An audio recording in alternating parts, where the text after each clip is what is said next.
This episode of Divine Providence, the podcast, is brought to you by Cactus AI, the best essay helper for students. This is Duxley Peaches, and you're listening to the Divine Providence podcast. A frenzy in Friartown. My crossover, quick release. Oh, baby, and the foul. Woo. Offensive rebound for Watson. 32 seconds. Shot clock differential about 14 seconds. 3-point lead.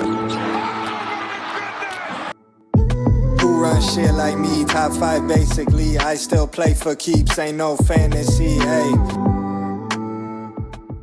Ladies and gentlemen, welcome back to Divine Providence. This is episode 16. I am here with Mac. No Eduardo today. Maggie is filling in for Eduardo. So a lot to talk about. Most importantly, though, Mac, you're a ride or die Jabri-Abdur-Rahim truther, and the man came alive in Madison Square Garden. That must have made you feel pretty good.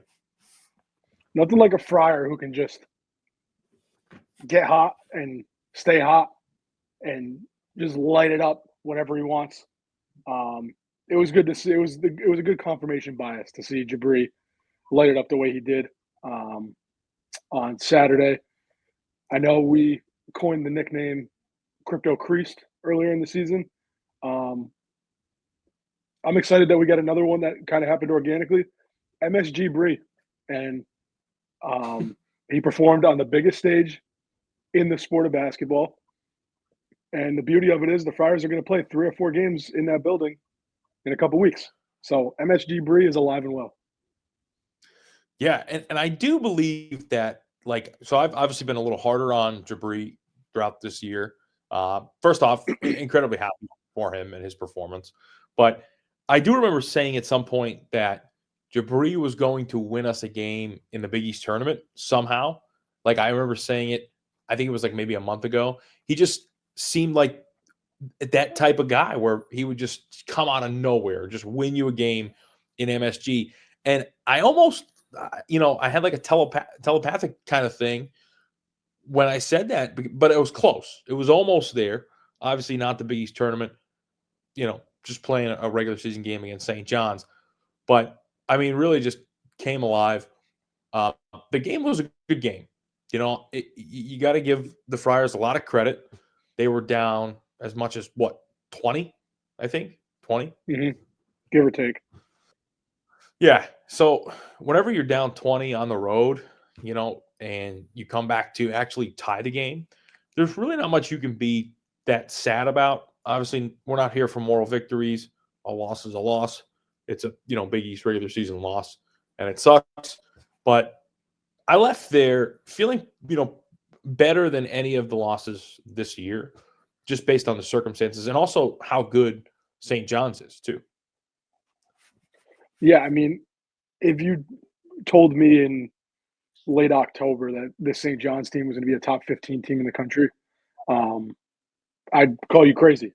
That's just plain and simple. I didn't think they had it in them. This team has shown that they can compete, and it's twice now we've lost on a buzzer beater. So, I mean, obviously you'd like a win, but to see that the Friars can compete in a season that might seem lost, they're still playing with fire.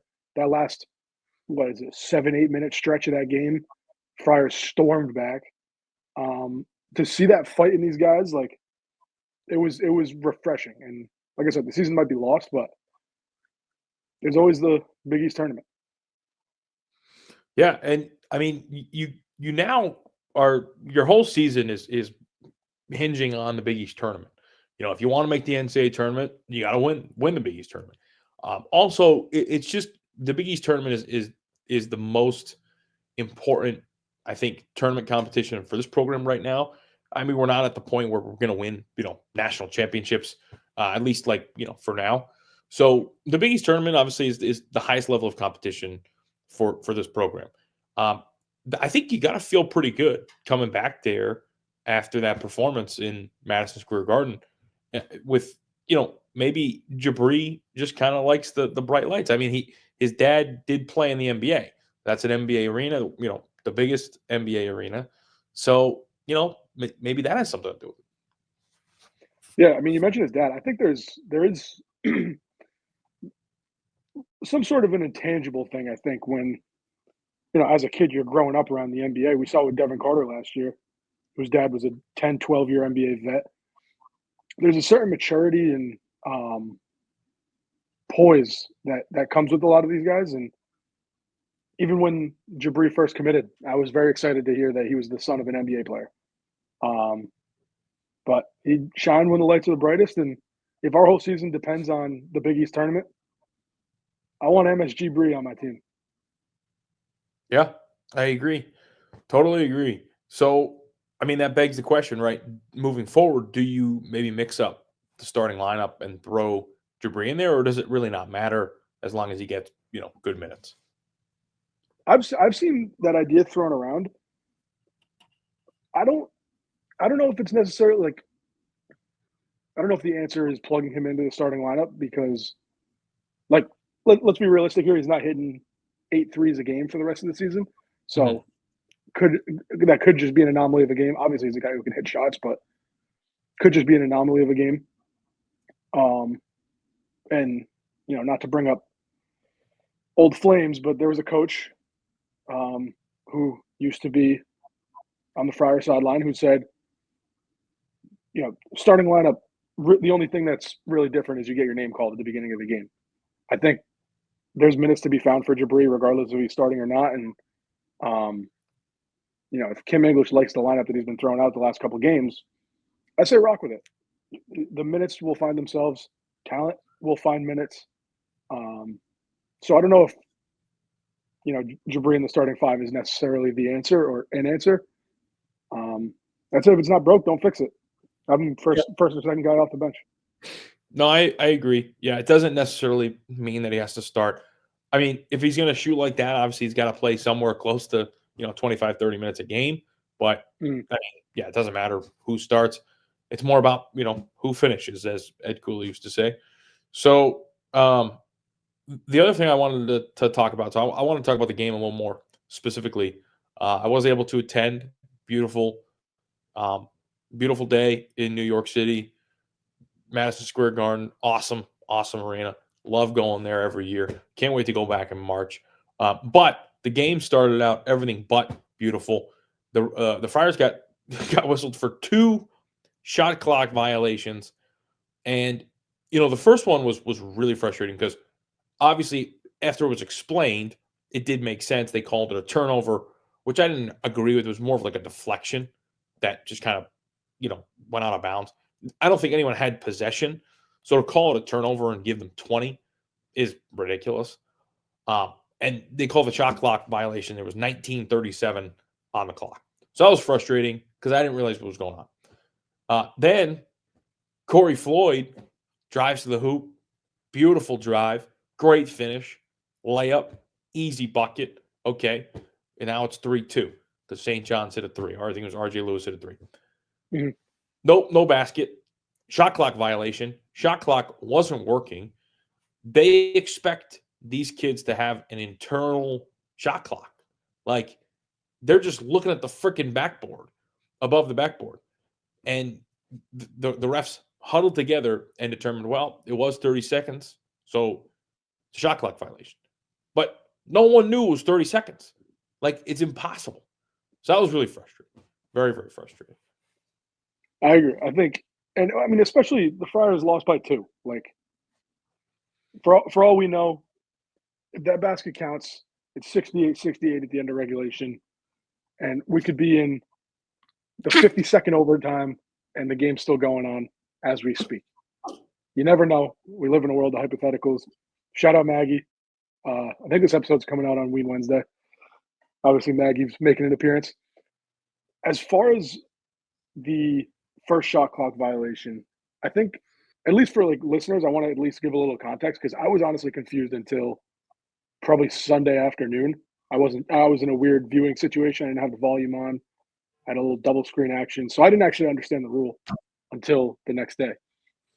Leb, stop me at any point if I get this wrong, but off the tip, I believe if the ball goes out of bounds off the tip off, the shot clock resets to 20 seconds.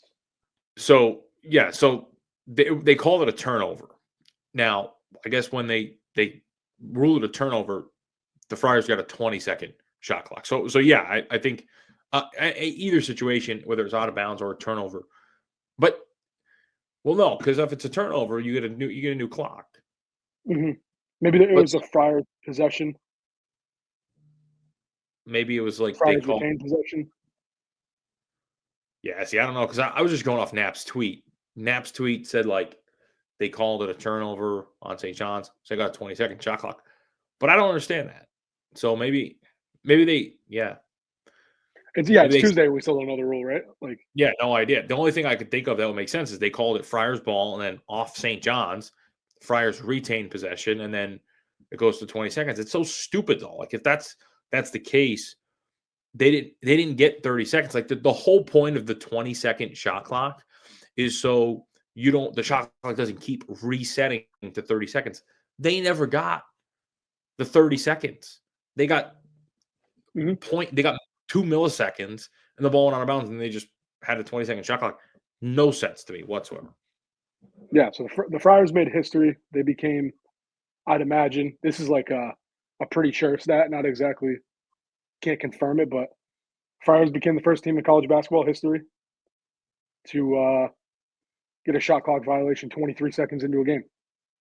Yeah. That's even impressive in the NBA because the NBA shot clock's longer than 23 seconds. Yeah, I know. That's what I was saying. It was unreal. I felt like an NBA game.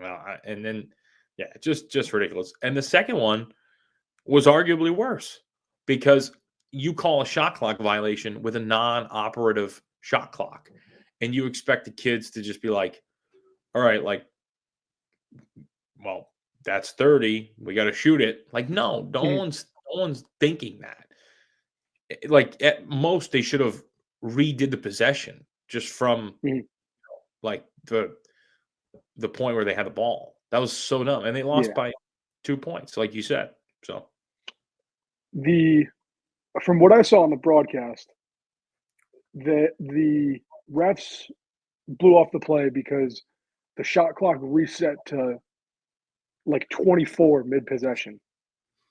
Yeah. And if that's a shot clock operator error, then, like you said, they should just stop the possession there, Friars ball, and just play on.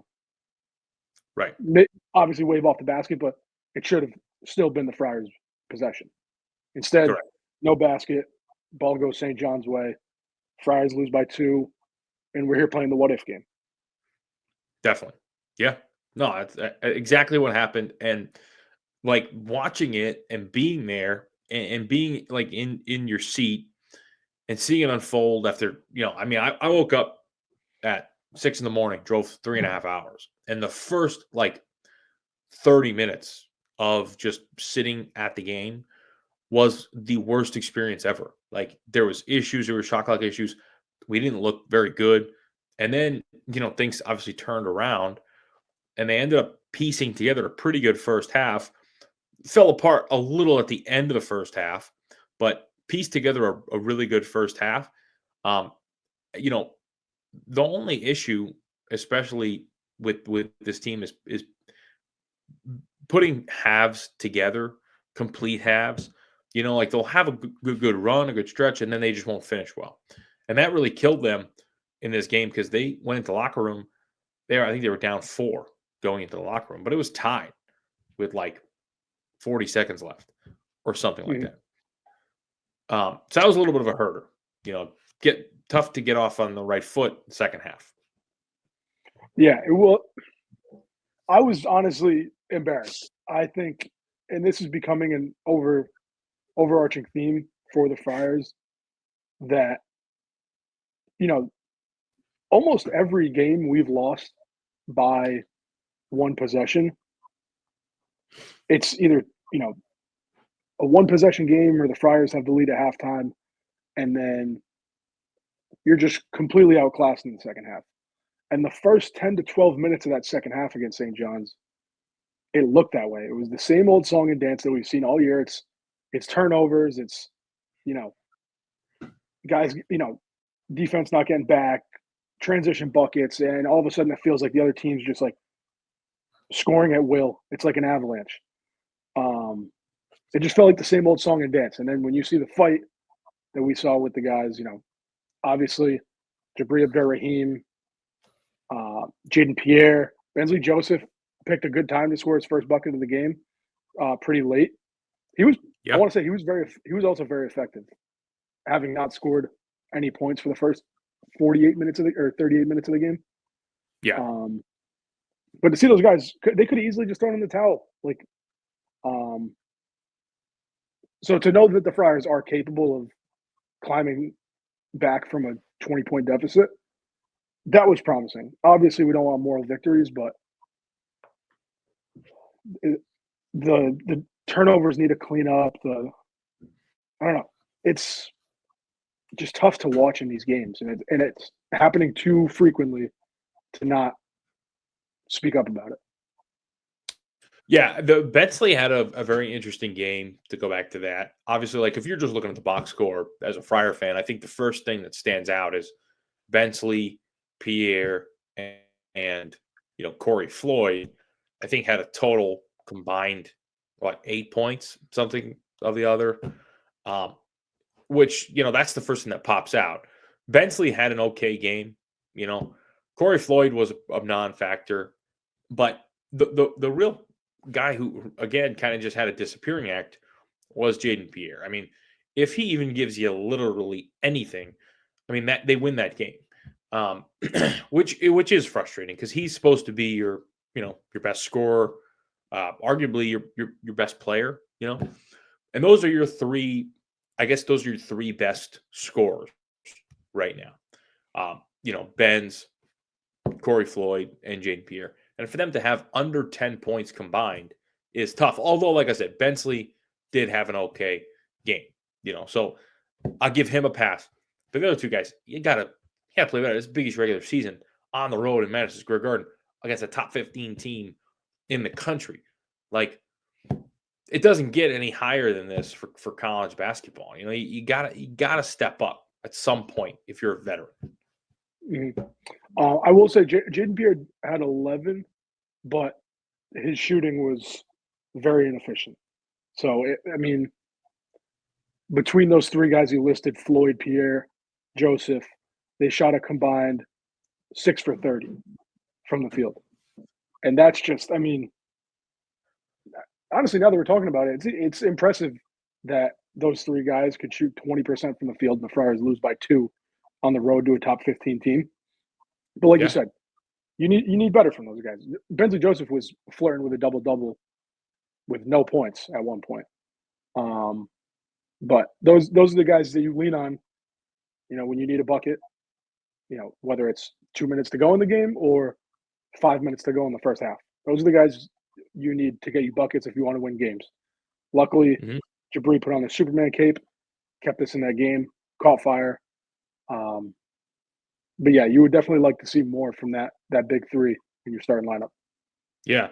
And I think that's like Kim's definition of like the whole 13 dudes thing. Is like, it's not that 13 dudes are going to contribute every night. It's like, if your three best dudes don't show up, then someone else will, because that's how deep your team is. And that's kind of like what we saw. Like that was like the goal, I think, of the team. Hasn't worked out this year, obviously, largely just because of inconsistency. But like that's the whole premise behind it. Is like if Corey Floyd isn't getting it done, then maybe Ryan Mila will. If Jaden Pierre isn't getting it done behind the 3-point line, maybe Jabri will. So Jabri, like, by far, that was the most exciting single game offensive performance from a Friar this year. Like, just absolutely thrilling. Just going fucking bonkers at MSG. I was in 227.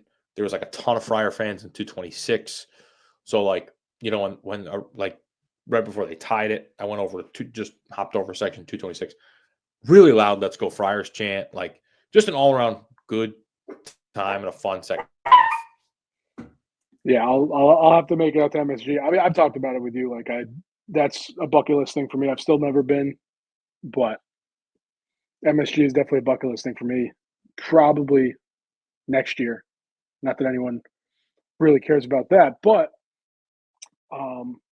one thing I will say is that we talked earlier in the season about the similarities between this team and the 1920 team.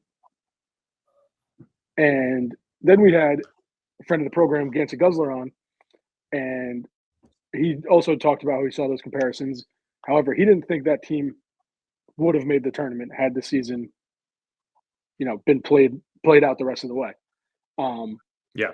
I think we're starting to see the comparisons that Gansey Guzzler laid out. Like, this team is not going to make the tournament, but I think the parallels are still there with that 1920 team. Jabri-Abdur-Rahim lighting up the Garden. He walked in with 10 gallons of gasoline, lit a match at half court, and just dumped the gasoline and caught fire. It just felt like a vintage Lewayne Pipkins game where he's just shooting a team back into a game that they have no business being in. Realistically, 10 minutes to go in the second half. The Friars had zero business being in that building. Most people would have just packed it up and went straight to the locker room. And a guy like Jabri shot him right back into the game. And I think we're starting to see these pieces where it's like, maybe, I don't know if the Island of Misfit Toys is a great comparison, but these games that you probably have no business being in, you just have a bunch of dogs clawing you back. Yeah. It's funny because that Jabri performance, and not to overstate it for how important it was, but I really think sometimes it only takes one of those, and the mindset of a lot of players, on the team will kind of shift.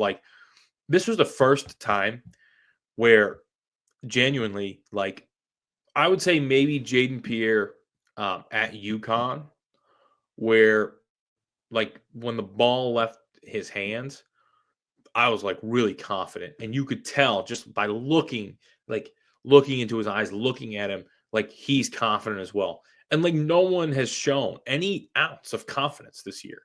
It's all just seems like doubt on their abilities, and it seems like they don't have that fire, have that I'm good mentality. Watch me do this. I'm good. I'll prove it to you mentality. And Jabri had that. And I hope that some other players look at that and be like, I want to try to replicate that.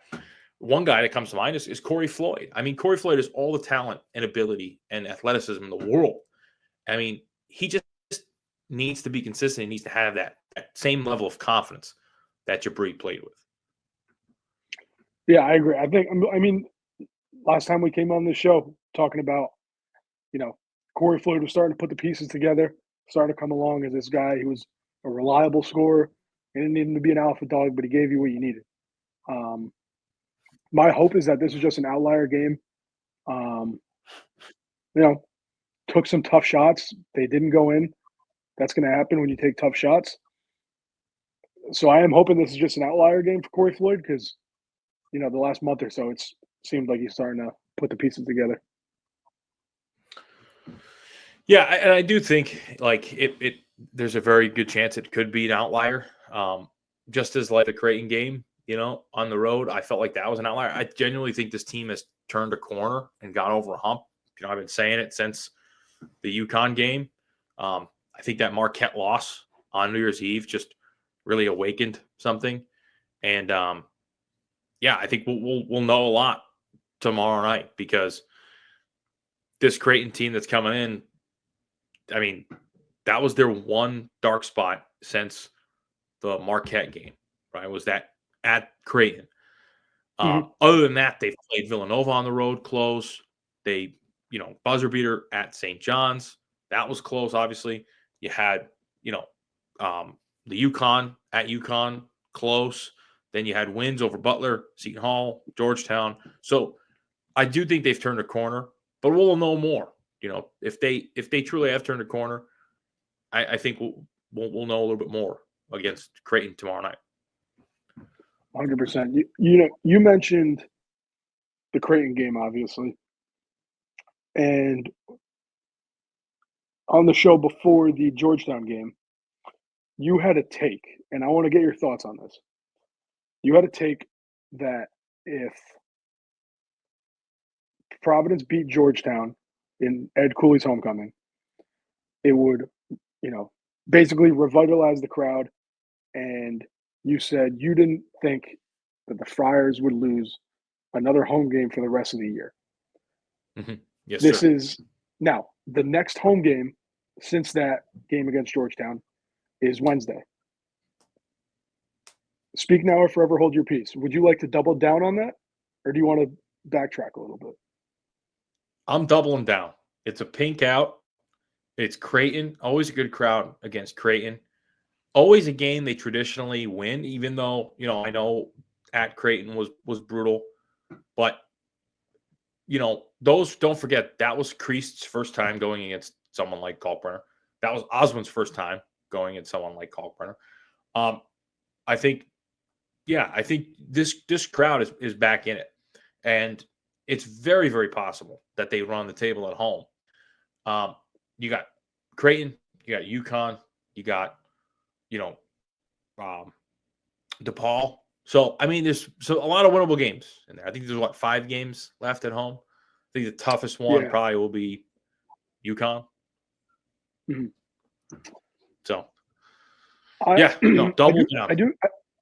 I do get the vibe that the fan base is a little revitalized, whether it's because of the Georgetown game or,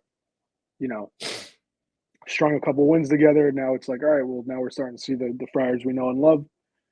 But it does feel like they're going to be this team that does just enough to get to your expectations, but fall short. Like one of those things where it's like, you're going to make me believe.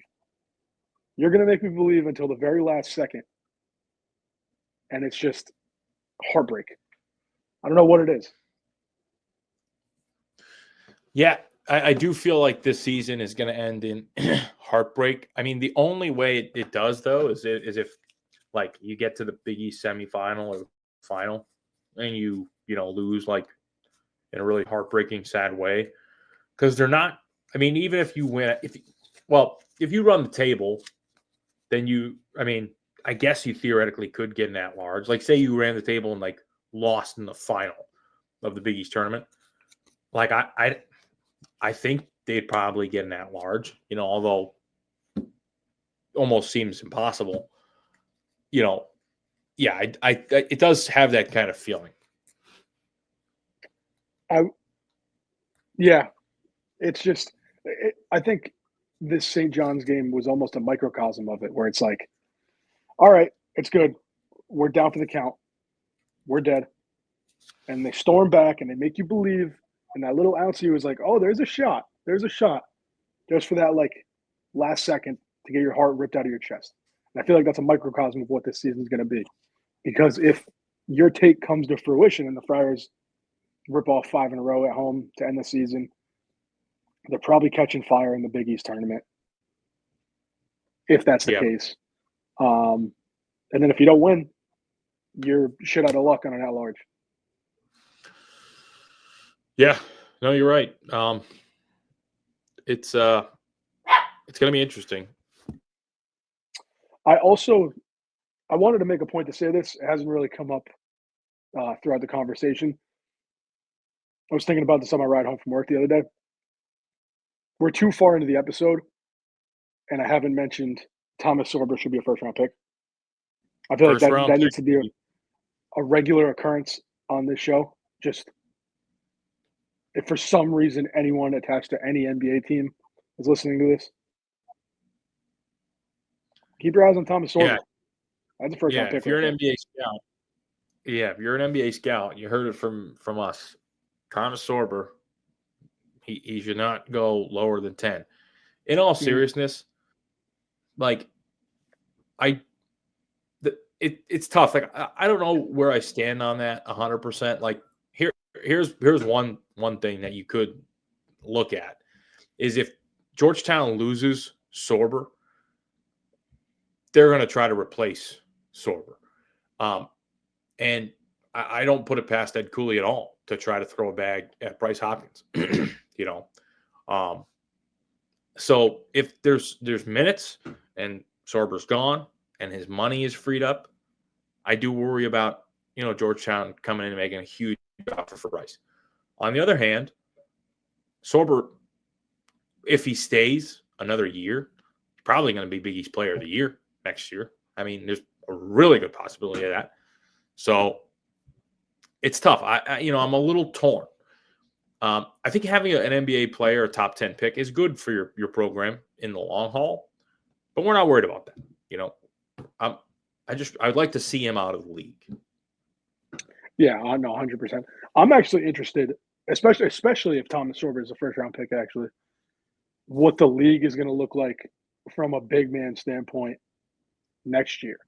Because you have Eric Dixon leaving the conference. You have Ryan Kalkbrenner leaving the conference.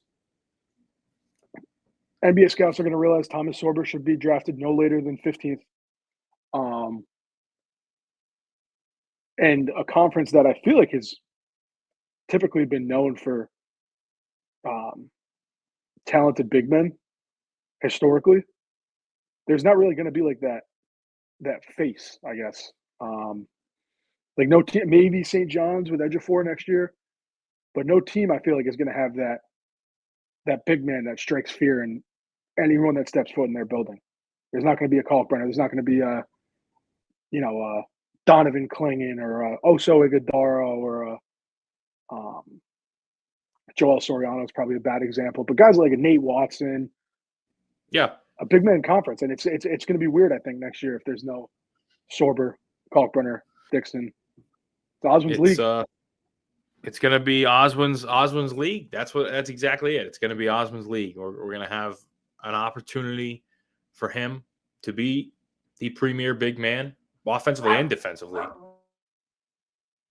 Yeah, I don't know. That was the random thought, but nonetheless, Thomas Sorber is a first-round pick, and anyone who thinks otherwise is just wrong, quite frankly. But if you have a friend, tell them Thomas Sorber is a first-round pick. Tell that friend to tell another friend that Thomas Sorber is a first-round pick, so on and so forth. Start spreading the news. Divine Providence is pushing the Sorber agenda. Sorber coin. I've been looking at the draft boards, keeping up on it, and this isn't like some crazy like Big East like alt take that we have. Like it's a lot of people are saying Sorber probably will go in the first round, probably will go in the lottery. I really think that like this time of year is when NBA scouts will really like start to pay attention. A couple good performances, and I mean he's going to be a guaranteed lottery pick, and I think he would be crazy not to go with. Now, hear me out. Like Ed Cooley's track record, right?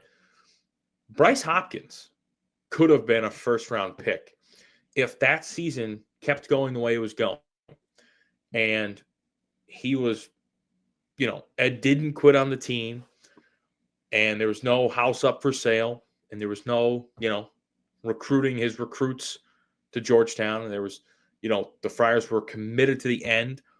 A little run in the tournament, Bryce averaged 17-7 in the Big East. I mean, he easily could have been a first-round pick if Ed didn't quit on the team. If I'm Sorber, I'm like, hey, I don't fucking trust this guy. I want to get out of here as soon as possible, make my NBA money, and then, you give a little back to the program and everybody's happy. So, especially now with NIL. Like, with NIL, these guys going to the NBA is good because they give money back, Mm-hmm. Yeah, you make a good point. I mean, unfortunately for Thomas Sorber, fortunately he is probably a lottery pick. Unfortunately, if he comes back, his coach could be gone. And, as an 18, 19-year-old kid with NBA aspirations, you don't want your coach just leaving you for dead. So go to the league as soon as possible. Get your NBA money. When does the seat get hot for Ed Cooley? That is the $1 million question. I think he set the bar so low that Georgetown could win 6 to 7 games a year in the Big East for the next 5 years, and I don't think anyone would call for his job. See, I don't know. I mean, they're paying him $6 million a year, so it's like, and also he doesn't really have any loyalty. Like, I think with Ewing, there was like a level of, all right, well, this is our greatest of all time player. Like, we got to give him a little bit of leeway. But I mean, this is just some fucking like scumbag from Providence. Like, it's not, it's not like he's Mr. Georgetown or some shit like that. Like, he doesn't have this tie to the program. I mean, I know he likes John Thompson, whatever the fuck, stupid. But like, he's not a Georgetown guy. He didn't go there. He didn't play there. He never coached there. He never was an assistant coach there. Like, okay, John Thompson talked to him when PC would practice at Georgetown. Like, give me a break. Like, yeah. So I mean, maybe the leash is a little shorter, but I do think, like, right now, Georgetown fans are very content with, approaching mid-February and they have 5 Big East wins. Like, I think they're very content with that. Going back to the Thomas Sorber first-round agenda, because I do want to harp on that, because clearly he's a first-round pick. Yeah, first rounder. I saw a mock draft today. Sports Illustrated put out a mock draft, and it had Thomas Sorber going to the Golden State Warriors at 13. I obviously took notice of that because it fits my agenda, and that's the highest I've seen Thomas Sorber mock drafted. And then I'm looking at it, and the top 20 of this mock draft has, stop me if you've heard these names before, Thomas Sorber, Liam McNeely, Igor Demon, Jeremiah Fears. There's an argument to be made that PC has had the hardest schedule in the country this year because they're facing top 20 picks every week. That's a good point. I mean, they have faced a lot of top, arguably top 20 players in college basketball. And I'll tell you what, you go down that list, they had a chance to win the game against Jeremiah Fears in Oklahoma with a last-second shot. They played UConn to the brink at Gamble in Liam McNeely. They smoked Igor Demon in BYU, and they beat Georgetown pretty handily. I wouldn't say smoked. It was a 10-point win. But so they're pretty good at facing like elite players. I think the teams that give us like the most fits, most problems are probably the ones that we overlook because that's really the issue. And I do think that is partly a coaching issue. I'm not calling for Kim's job or anything. Everybody relax. But to lose to what 3, 4, A-10 teams. I mean, what URI, St. Bonaventure, Davidson, and then did we lose one more? I think that's it. Okay, so 3. Yeah.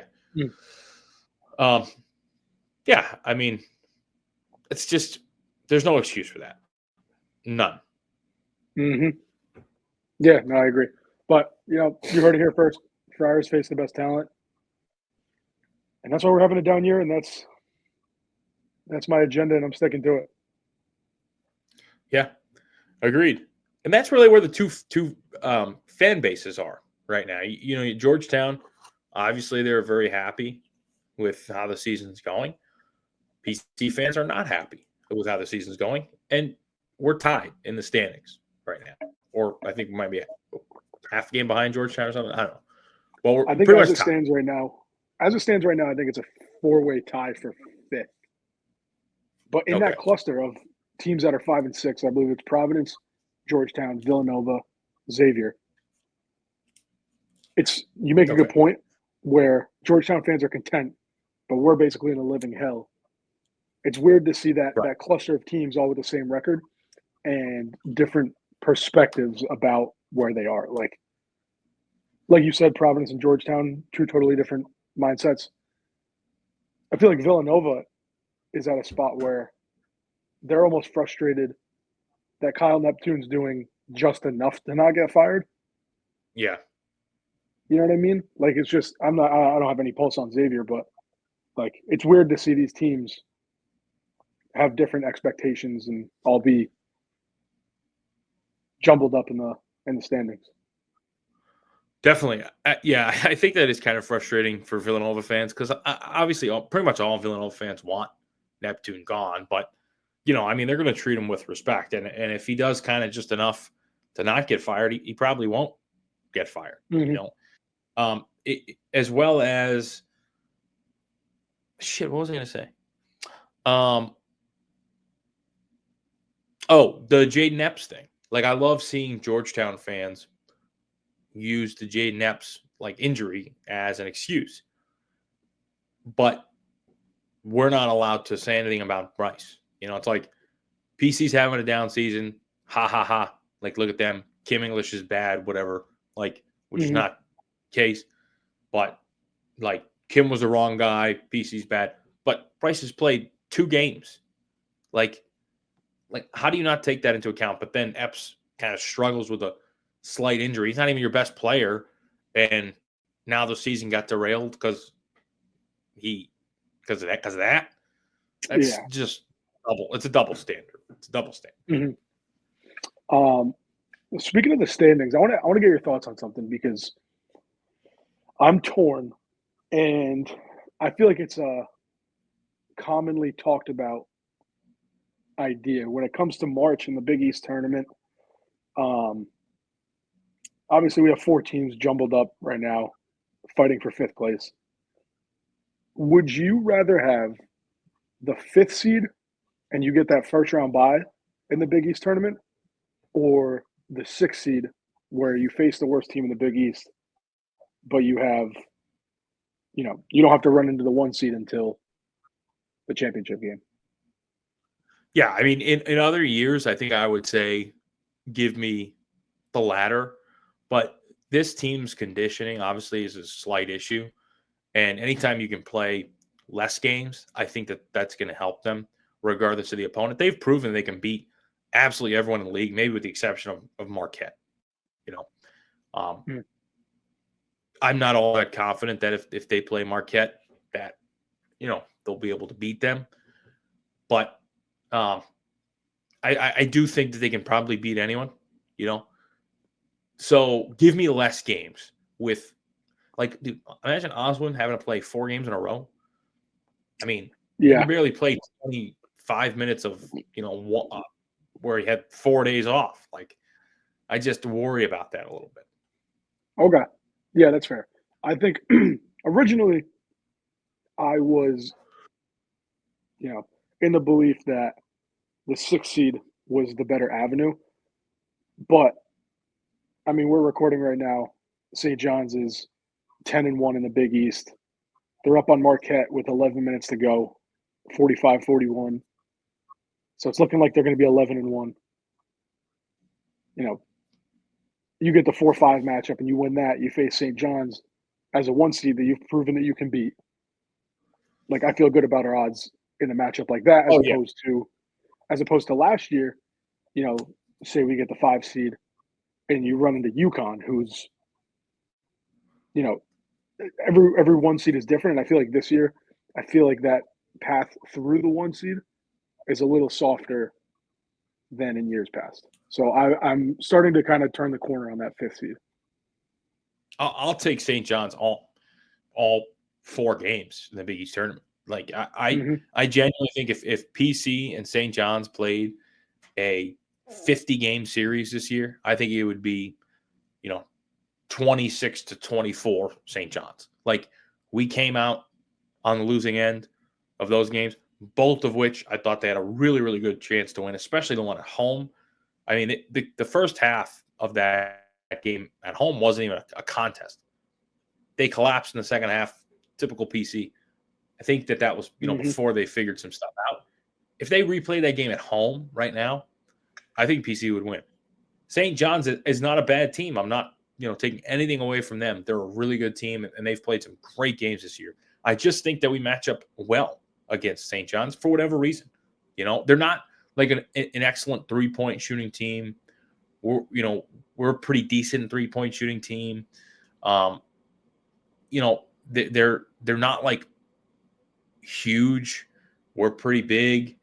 So I mean, it's I think it's just a good matchup for us. I agree. And we were talking about the game earlier. I don't think we really talked about it or even did it justice. Like the defensive game plan from Kim, I think, was very good. Like they were mixing in zones, packing in the paint. Like you mentioned, St. John's is not a good three-point shooting team. PC basically beat them by shooting threes. Besides RJ Lewis and Kadari Richmond, I'd have to double check, but I don't think anyone else made a three-pointer. Yeah. How about Rick Pitino tweeting that it was because of the lines that I think he said that RJ Lewis can't shoot threes at MSG because of the NBA lines on the court. Just full of shit, man. Like that's interesting. Yeah, go back and look at it if you get some time later. It's just wild. No, I definitely will. That's weird considering half the Big East courts are NBA arenas now. Yeah, but I think they all use their own. Like that's the weird thing about St. John's is they always have that NBA 3-point line at MSG. I think it's like a homage to be like, all right, this is MSG. It's an NBA arena. But like they have their own court too. Like they were playing on the retro court. St. John's court. It's not like they're playing on the Knicks court. It's just I think they just add the line just for whatever reason. But that's always confused me in games. Even like women's basketball. Like isn't there is there a third line? Or is there like a men's and women's line or I think women's uses the same as men's. I don't think they play on different courts. But I'm honestly not sure. That's not you're asking the wrong guy. Yeah, that's fair. Yeah, that's interesting. I didn't hear that quote from Pitino. But RJ Lewis, I mean, he was the only one that shot. He was the only one that shot well for St. John's. Yeah, I don't know if it was RJ Lewis. Maybe it was Kadari or someone. I don't know. Mm-hmm. General soreness, Kadari Richmond.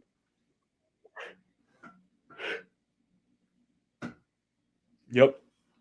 But yeah, obviously, big game tomorrow.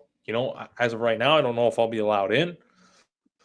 So stand back and stand by. I haven't gotten a call yet.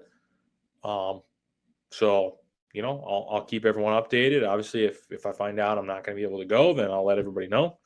But yeah, so looking forward to it. Big game against Creighton. We got anything else you wanted to touch on?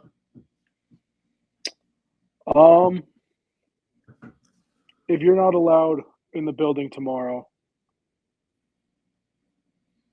I will not be spending $1 at the Amica Mutual Pavilion for the rest of the season. Yeah, how about that? I appreciate the solidarity, and I think a lot of people are on that train as well. And I think that they might have a little bit of an uprising on their hands. A little bit of a security risk. I'm not saying I'm this big important guy, but I was done dirty, and if I do get banned because of that, then that's at their own risk. There's going to be a lot of upset Friar fans, and as Kim English says, we want to rev them up. So it'll be interesting. My prediction on the show on record is I have a feeling like I'm probably going to get a phone call around 4:00 tomorrow as I'm ready to leave that I'm not going to be allowed in, and that's so I don't have a lot of time to get to alert people, get people angry, whatever. That's just my prediction. I'm just getting this on record. I haven't heard anything. Haven't heard a peep. Knapp's been great. There's no ill will toward Knapp, but a lot of it's out of his hands. So it's the arena. It's Larry Lepore, all those Sorry, people, nasty people. Very sad. So yeah, we'll see what happens. It'll be interesting. I'm excited to see how it plays out, but I've made my promise, and I guess we'll know more Wednesday night. Yeah, we will. We will tomorrow night, or if you're listening on Wednesday morning, then tonight. Big game. That's the most important thing is the program. And if we win, if we win, I don't care. Ban me. If we win, if they don't let me in tomorrow and they win, then I won't show up until they lose again. Okay, And I'll miss the run that I predicted. that's true. Yeah, you're gonna have to watch it from your couch. Yeah, and which is not the worst thing in the world. There's worse things for sure. For sure. But yeah, all right. Anything else? That's all I got today. That's all I got. All right, good. So go Friars, and we'll have Eduardo back next episode. So don't worry. All Eduardo stands. He's not going anywhere, so he'll be back. And so will you.